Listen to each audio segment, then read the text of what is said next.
भाजपा मोदी जी का कार्यक्रम लगवा रही है, कांग्रेस भी तैयारी कर रही है कि राहुल गांधी को शायद बुलाएं या प्रियंका गांधी को बुलाएं। उनके आने से कुछ असर पड़ेगा? कुछ रही बात समाजवादी पार्टी की, तो उनका क्या है, उनका तो वो रामद्रोही है। राम मंदिर से उनका कोई लेना देना नहीं। में सरकार आएगी तो हैदरगढ़ का नाम बदलकर सुंदरगढ़ करने का हम लोगों की मजबूत मांग होगी स्वर्गीय सुंदरलाल दीक्षित जी के नाम पर। पूरे अच्छा, क्या लगता है अगर राजनीतिक पृष्ठभूमि से हटकर जो तमाम लोग अखिलेश यादव के साथ खड़े हैं, एक बड़ी भीड़ खड़ी होती है, अखिलेश यादव एक अच्छे नेता माने जाते हैं, क्या लगता है कि जनता का जुड़ाव अखिलेश की वजह से क्यों है? क्योंकि ये लड़ाई पिछली बार से हमारे लिए और आसान है। इस बार हम पिछली बार से दोगुने अंतर से जीतने जा रहे हैं। देखिए, अखिलेश जी अच्छे नेता हैं, युवा हैं, लेकिन उन्होंने स्वयं कुछ नहीं किया है। अब इन गठबंधन और ठगबंधन का कोई अस्तित्व नहीं है। चाहे जितना जोर लगा ले, मोदी जी 400 पार हैं और भारत विश्व गुरु बनने की दिशा में पूरी रफ्तार के साथ चल रहा है। लोकसभा चुनाव की गर्मियों के बीच योगी आदित्यनाथ के दौरों ने लगातार सियासी तापमान बढ़ाना शुरू कर दिया है। बाराबंकी की एक विधानसभा हैदरगढ़, जो एक तरफ बाराबंकी की सीमाओं को साझा करती है, वहीं रायबरेली और लखनऊ की सीमाओं को भी साझा करती है। यहाँ पर पूर्व में ब्लॉक प्रमुख रहे सुनील सिंह और वर्तमान समय में ब्लॉक प्रमुख प्रतिनिधि सुनील सिंह हमारे साथ मौजूद हैं। उनसे चर्चा करेंगे, जानेंगे कि पहली बार हैदरगढ़ की धरती पर योगी आदित्यनाथ का प्रोग्राम जो हुआ है, जो यहाँ कार्यक्रम हुआ है, इसको यहाँ की जनता किस प्रकार से लेगी। सुनील सिंह जी, बहुत बहुत स्वागत है आपका हमारे चैनल पर। एक बड़ा कार्यक्रम हैदरगढ़ में आज हुआ। जहां तक हमें जानकारी मिल रही है कि सूबे के मुखिया का ये पहला कार्यक्रम हैदरगढ़ में हुआ है। क्या कुछ इसकी रूपरेखा थी, क्या कुछ तैयारी थी? ये स्वर्गीय सुंदरलाल दीक्षित जी का सपना था। हम सबके नेता, पूर्व विधायक पंडित सुंदरलाल दीक्षित जी कई बार हम लोगों के साथ माननीय मुख्यमंत्री जी से मिले और उनसे आग्रह किया कि मुख्यमंत्री बनने के बाद माननीय मुख्यमंत्री जी हैदरगढ़ छोड़कर बाकी बाराबंकी की सारी विधानसभाओं में आ चुके हैं। तो दादा की इच्छा थी कि इस बार हैदरगढ़ में उनका कार्यक्रम लगे। उस इच्छा को ध्यान में रखते हुए परम पूज्य योगी जी ने उनकी इच्छा को पूरा करते हुए आज यहाँ कार्यक्रम दिया और अपार जनसमूह ने आह्लादित मन से माननीय मुख्यमंत्री जी का स्वागत किया। हमें तो जानकारी ये भी मिल रही है सुनील सिंह जी की बड़ी राजनीतिक यहाँ पर चर्चाएं हुई है कि चूंकि यहाँ की सीमाएं लखनऊ को, रायबरेली को, बाराबंकी को सब कुछ होती हैं, इसलिए खासकर यहाँ पर और भी लगाया गया ताकि इससे और भी असर दिख सके बाबा का। ये पूरे अयोध्या मंडल में संदेश देने का काम आज की जनसभा ने किया है। परम पूज्य योगी जी के प्रति जनता का जो स्नेह है, वो आज आपने भी देखा होगा कि सड़कों पर नेशनल हाईवे जाम हो गया। लोग पूरे मन से, आपने देखा होगा क्या अटैचमेंट था लोगों का कि बाबा जी जितनी देर बोल रहे थे पूरी मतलब सन्नाटा था। लोग बड़े चाव से सुन रहे थे उनको। और आज की इस जनसभा के बाद अब कोई लड़ाई वड़ाई नहीं बची है। मोदी जी का जो नारा है, अब की बार 400 पार, वो सार्थक होगा। और अभी कल अखिलेश जी भी आए थे, इसी बात पे हम आपसे चर्चा कर लें जी। आप बता रहे हैं मोदी जी का नारा है 400 पार का, और कल अखिलेश यादव जी ने बयान दिया है कि अब की बार 200 पार भी नहीं होगा, गठबंधन सरकार बनेगी जी। आप फेसबुक पेज पर समाजवादी पार्टी के जो वीडियो चल रहा है उसको आप ध्यान से सुनिए। अखिलेश जी के सामने कांग्रेस पार्टी के जिलाध्यक्ष जी, जो कि कार्यक्रम का संचालन कर रहे थे, वो स्वयं नारा लगा रहे थे कि नहीं करेंगे 200 पार, अब की बार एनडीए सरकार। तो जब वो खुद कह रहे हैं कि 200 पार नहीं करेंगे, तो 400 पार तो उनके लिए सपना ही है। अच्छा, तो भाजपाइयों को समाजवादी पार्टी को पेज को देखने की जरूरत क्या पड़ती है? अब देखिए, हम लोगों का ये है कि सामने शत्रु को कभी कमजोर नहीं विपक्षी को समझा जाता है। हमारा लक्ष्य बहुत बड़ा है, तो हम सबको देखते रहते हैं। हम बसपा का भी पेज देखते हैं, सपा का भी देखते हैं। उससे हमको दुगना काम करने की ऊर्जा मिलती है। जैसे अब उनके सभा में अगर कहीं 2000-4000 आदमी आया, तो हम उसको लक्ष्य को लेकर चलते हैं कि हम 15,000-20,000 करेंगे। आज आपने देखा माननीय मुख्यमंत्री जी को स्वागत करने के लिए 20,000 से अधिक लोग मौजूद थे, और इस भयंकर गर्मी में भी कितने उत्साह के साथ लोगों ने सहभागिता किया और माननीय मुख्यमंत्री जी को आश्वस्त किया कि ये स्वर्गीय सुंदरलाल दीक्षित की क्रांतिकारी धरा है हैदरगढ़, बाबा औशानेश्वर की धरा है।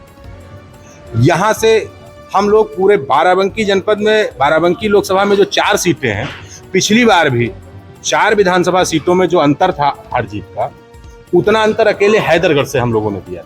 और इस बार भी मैं दावे के साथ कह रहा हूं आपसे, आप परिणाम आएगा 4 तारीख को देख लीजिएगा कि जितना बाकी 4 विधानसभाओं में अंतर रहेगा जीत का भारतीय जनता पार्टी का, उससे 2 गुना अंतर से अकेले हम हैदरगढ़ के लोग उनको जिताकर भेजेंगे राजरानी रावत जी को, और माननीय मोदी जी तीसरी बार देश की बागडोर संभालेंगे। अच्छा, बाराबंकी में तनुज पुनिया हैं समाजवादी पार्टी और कांग्रेस के गठबंधन से, तो ऐसा लगता नहीं कि कई जगह पर यह गठबंधन हुआ है, इस कहीं ना कहीं ऐसा तो नहीं लगता कि ये फलदायी सिद्ध हो जाएगा? क्योंकि देखने को मिला 2 बड़े राजनीतिक दल एक साथ हैं।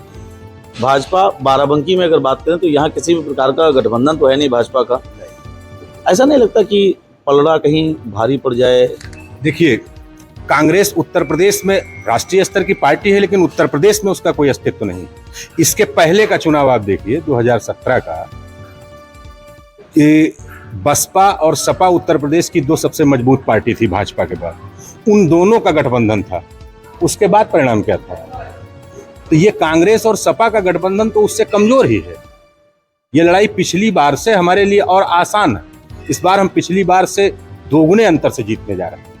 राजरानी रावत जी एक रिकॉर्ड कायम करेंगे अयोध्या मंडल में जीत का। राम मंदिर का मुद्दा फिर उठने लगा, तमाम बयानबाजी और चर्चाएं उसकी चल रही हैं। अखिलेश जी ने भी कल कहा और आज योगी जी ने भी मंदिर की बात की। कितना प्रभावी रहने जा रहा है इस लोकसभा चुनाव में मुद्दा? राम मंदिर हम सब के लिए, पूरे सनातनियों के लिए गौरव का विषय है। ये राम मंदिर बनने के बाद से लोगों में एक उत्साह है। जिस लड़ाई के लिए हमारे पुरखों ने तमाम बलिदान दिया, 500 साल से मामला चल रहा था, और मोदी और योगी जी के गौरवशाली नेतृत्व में भव्य राम मंदिर का निर्माण हुआ है। तो भारतीय जनता पार्टी के ही नहीं, समस्त सनातनी समाज के पूरे विश्व में व्याप्त लोग, वो सब गौरवान्वित है। और रही बात समाजवादी पार्टी की, तो उनका क्या है, उनका तो वो रामद्रोही है। राम मंदिर से उनका कोई लेना देना नहीं है। अभी राम गोपाल यादव जी, प्रोफेसर जी का बयान आया है, आपने सुना होगा कि मंदिर का वास्तु ठीक नहीं, मंदिर ठीक से बना नहीं। तो इन लोगों के से मंदिर पर चर्चा शोभा नहीं देती। आप ट्विटर पर भी काफी एक्टिव रहते हैं और हम आपके साथ जुड़े भी हैं। सपा पर लगातार कटाक्ष किया करते हैं, अखिलेश यादव जी को टैग कर करके लगातार बताया करते हैं कि ऐसे ये सब जो हो रहा है। अच्छा, क्या लगता है अगर राजनीतिक पृष्ठभूमि से हटकर जो तमाम लोग अखिलेश यादव के साथ खड़े हैं, एक बड़ी भीड़ खड़ी होती है, अखिलेश यादव एक अच्छे नेता माने जाते हैं, क्या लगता है कि जनता का जुड़ाव अखिलेश की वजह से क्यों है? क्योंकि बीजेपी लगातार ये कहती है कि समाजवादी पार्टी गलत कर रही है, कांग्रेस गलत कर रही है, फिर भी इतनी भीड़ क्यों उनके साथ, इतना उत्साह लोगों में क्यों? देखिए, अखिलेश जी अच्छे नेता हैं, युवा हैं, लेकिन उन्होंने स्वयं कुछ नहीं किया है। पूर्ण बहुमत से स्वर्गीय मुलायम सिंह यादव जी के नेतृत्व में समाजवादी पार्टी चुनाव लड़ी और पूर्ण बहुमत मिला उनको, और सीधे अखिलेश जी को मुख्यमंत्री अपॉइंट कर दिया गया था। उन्होंने कुछ नहीं किया था, बने नहीं थे, उनको तो उनका तो अपॉइंटमेंट हुआ था। और अखिलेश यादव जी जो जातिवाद और ये संप्रदायवाद के नारे को लेके आगे बढ़े हैं, तो अब तमाम लोग जात के नाम पर उनके साथ जुड़े हैं। जैसे मुस्लिम भाजपा के विरोध के नाम पर उनके साथ जुड़ा है, ये उन्हीं लोगों की भीड़ है। बाकी उनके प्रति स्नेह और लगाव रखने वालों की संख्या कम है। भारतीय जनता पार्टी में जो हैं वो समर्पित कार्यकर्ता हैं, और खासकर हैदरगढ़ में तो हैदरगढ़ की क्रांतिकारी धरा है स्वर्गीय सुंदरलाल दीक्षित जी की, और उनसे जुड़ा हर कार्यकर्ता क्रांतिकारी स्वभाव का। इधर भाजपा मोदी जी का कार्यक्रम लगवा रही है, कांग्रेस भी तैयारी कर रही है कि राहुल गांधी को शायद बुलाएं या प्रियंका गांधी को बुलाएं। उनके आने से कुछ असर पड़ेगा? कुछ नहीं, मोदी जी के आने के बाद तो कोई लड़ाई ही नहीं बचेगी। आने वाली 17 तारीख को आदरणीय मोदी जी का कार्यक्रम है, उसके बाद चुनाव समाप्त हो जाएगा। यहाँ चाहे राहुल जी आवें चाहे प्रियंका जी आवें, उनका कोई असर नहीं है यहाँ पे, ना आम जनमानस पर उनके आने से कोई प्रभाव पड़ेगा। यहाँ मोदी जी के आने से प्रभाव पड़ेगा, क्योंकि हम लोग अयोध्या से जुड़े लोग हैं, काशी से जुड़े लोग हैं, और सब लोगों में ये उत्साह है कि काशी और अयोध्या सजाने के बाद अब मथुरा की बारी है। इस बार तीसरी बार अगर प्रचंड बहुमत की मोदी जी की सरकार बनाएंगे तो मथुरा में भव्य श्री कृष्ण का मंदिर आदरणीय मोदी जी के नेतृत्व की सरकार में बनेगा। मतलब राम मंदिर के बाद जो है मथुरा का मुद्दा प्रभावी रहेगा। तो कुल मिलाकर जो जिस भी प्रकार से माहौल चल रहा है, ये अगले मंदिर की आधारशिला रखने की बात चल रही है। बिल्कुल निश्चित रूप से ये अगले मंदिर की आधारशिला है और आने वाले 2047 में भारत को विश्व गुरु बनाने के जो मोदी जी का सपना है उसको साकार करने की दिशा में आम जनमानस चल पड़ा है और भारत आने वाले 2047 में विश्व का सबसे शक्तिशाली राष्ट्र विश्व गुरु के रूप में स्थापित होगा मोदी जी के नेतृत्व में। इसके लिए पूरा अखिलेश जी ने कल एक यहाँ पर जब आए थे तो उन्होंने एक चर्चा की, एक कोई उनका समर्थक था, वो एक तख्ती लेकर खड़ा था, वो कह रहा था पीडीए ही एनडीए को हराएगा। उस पर उन्होंने काफी बात कही। अखिलेश यादव के पीडीए को सुनील सिंह किस तरीके से देखते हैं? अब ये तमाम भ्रष्ट लोगों का एक समूह है जो राष्ट्रभक्तों के समूह से लड़ने के लिए निकला है। आप स्वयं सोचिए कि देश में आज पूरा सनातनी समाज जागृत हो चुका है मोदी जी और योगी जी के नेतृत्व में। जब से 2014 में मोदी जी आए हैं उसके बाद से लोगों में देश प्रेम का एक ज्वार फैल चुका है। अब इन गठबंधन और ठगबंधन का कोई अस्तित्व नहीं है, चाहे जितना जोर लगा ले।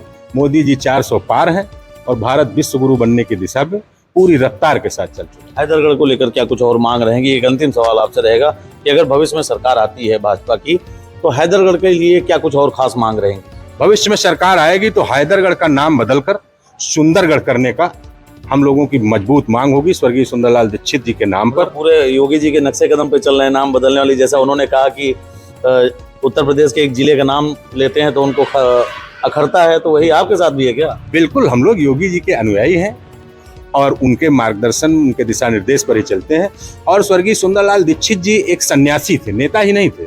उन्होंने पूरा जीवन अपना हैदरगढ़ की जनता को समर्पित कर रखा था और आपने देखा होगा कि 10 बाई 10 के एक कमरे में पूरा जीवन उन्होंने 3 बार का विधायक 10 बाई 10 के कमरे में, किराए के कमरे में जीवन यापन किया। तो ये हम लोगों की उनको सच्ची श्रद्धांजलि होगी। और दूसरी हमारी मांग होगी कि हैदरगढ़ में बाबा अवसानेश्वर महादेव का महाभारत कालीन प्राचीन मंदिर है। हालांकि उसके लिए आदरणीय योगी जी की सरकार ने अभी एक लगभग 1 करोड़ रुपए आवंटित किया है उसके सौंदर्यीकरण के लिए, लेकिन हम उसको और भव्य सौंदर्यीकरण के लिए माननीय योगी जी से मांग करेंगे। बहुत बहुत धन्यवाद। आपने सुनील सिंह को सुना, यहाँ पर ब्लॉक प्रमुख प्रतिनिधि हैं। साफ तौर पर उन्होंने कहा कि आने वाले समय में अगर भारतीय जनता पार्टी की सरकार बनती है तो यहाँ से वरिष्ठ भाजपा नेता रहे स्वर्गीय सुंदरलाल दीक्षित के नाम पर इस तहसील का नाम बदल दिया जाएगा। साथ ही उन्होंने विपक्ष पर एक बड़ा हमला बोला और अखिलेश यादव के पीडीए को लेकर भी एक बड़ी बात कही है और उसे कहीं ना कहीं साफ तौर पर संदेश दिया है कि आने वाले समय में, जैसा कि इन लोगों का मानना है कि योगी आदित्यनाथ और प्रधानमंत्री मोदी के लगातार आने से, लोगों से संवाद करने से परिणाम बदल जाएंगे। हैदरगढ़ बाराबंकी से द कैमरा 1 999 के लिए नितेश मिश्रा।